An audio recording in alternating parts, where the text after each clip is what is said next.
Hello, hello, hello. Mayong buntag, Mandawi. Paknan, Mandawi City. Galing ako sa simba.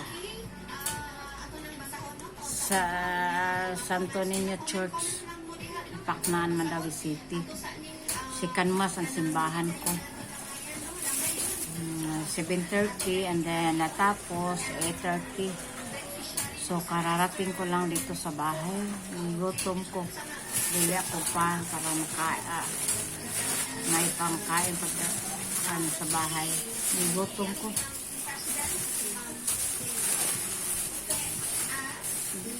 Gusto ko magkape pero hindi naman ako makatulog.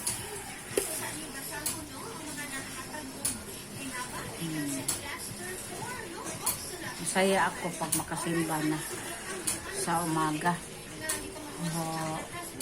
Sa hapon naman, ang anak kong babae, siya naman ang sa hapon kay wala namang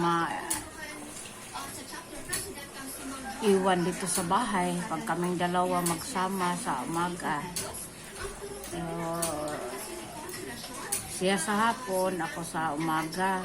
4:30 ang iyong simbahan sa hapon. Ako sa 7:30 sa umaga kasi siya ang kuan dito. So, pag walang tao, sayang naman pag may kuan sa piso-piso sa tubig o sa kuan sa butin.